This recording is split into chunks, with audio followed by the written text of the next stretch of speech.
tip number 4, and this is possibly one of the reasons why I get such high email open rates, and it has to do with segmenting your list. Okay, now I don't know what niche you're in, what industry you're in, but most industries, most niches, usually you have a series of topics that you can kind of expand to.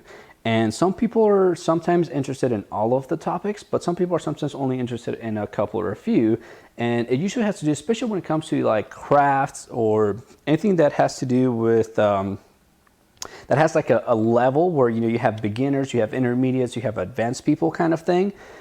You know, if you can segment your list and say you have topics that have to do with just beginners and others with intermediate people, if you can segment your list and only send beginner stuff to the beginners, then you're not going to bother any of the intermediate and advanced people with topics that they already know and don't really want to be getting more information on kind of thing. Or the opposite, you know, if someone's a beginner and you send them a really advanced topic that it's just goes over their head because they're just getting started, getting to know the lingo or whatever language, if there's any kind of language that they need to learn for the niche or craft, whatever you're teaching. You know, if you segment the list, it becomes more relevant and people connect better with you. So segmenting is very, very important. So that's tip number 4. And then tip number 5. And tip number 5 is really something that I've just recently kind of noticed. And so I don't know exactly how well this will work for other people, but I noticed that it started working for me because before I started doing this, I didn't really get very high email open rates. And so what I started doing was I kind of became consistent with my email marketing. And what I mean by that is people get emails from me, you know, well, I'm in different business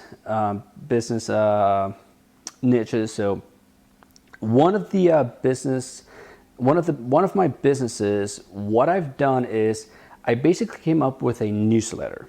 And a newsletter is, to me, is basically an email that I personally write every week. And I send out that newsletter every single Friday at 7 a.m. like clockwork. So every Friday, people that subscribe to my email, they expect an email from me on Friday at 7 a.m. And by having that consistency, people seem to want to stay subscribed to that newsletter. Now, that doesn't mean that they only hear from me on Fridays, because I also have an email autoresponder sequence that goes out to people.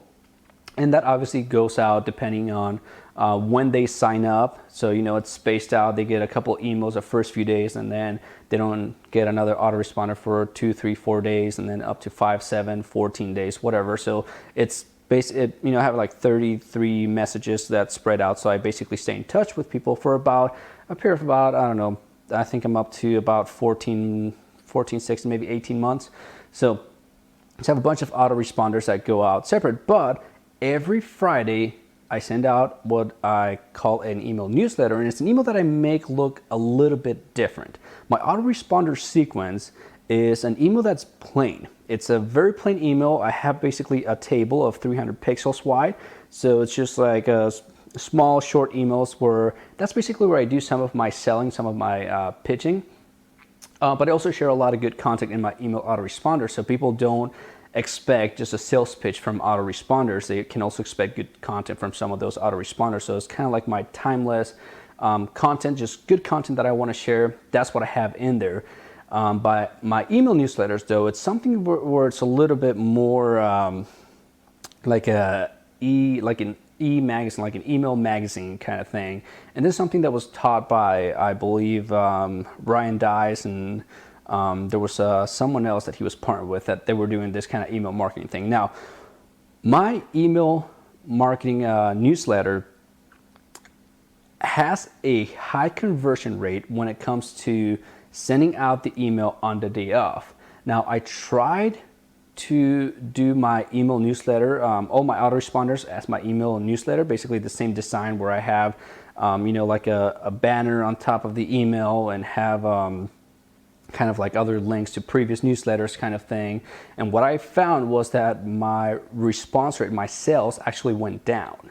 So the tip that I want to give you as a bonus, because I kind of just thought of this, was when you do email autoresponders, keep those as simple as possible and have them be focused where you only have one option to click on an offer that you're sending. So keep them as simple as possible. When you have an email newsletter, something you write personally, when people expect that, you can afford to have a little bit more distractions and kind of brand you and make you look a little bit more professional. Because I found that if I keep it simple for my email newsletters, people think that it's just a bunch of autoresponders and it loses that personal touch. So it's important to have something that's branded, and that's why I created what's called the email newsletter. So I guess it's a concept that I would call the unbranded versus the branded version. I haven't really been teaching this or anything, so I'm just kind of sharing this information with you because I know it works. And so anyways, this is the 5 best tips that I can give you when it comes to email marketing. There's obviously a lot more to it. There's a lot of copywriting involved. How do you actually structure an email? And it depends on what you're doing, whether you're just sharing content, whether you're trying to pitch an offer. There's a lot of things to do. But if you want to learn more about email marketing, just feel free to check out the link below this video in the description box. I hope this was helpful, and I will see you on the next video.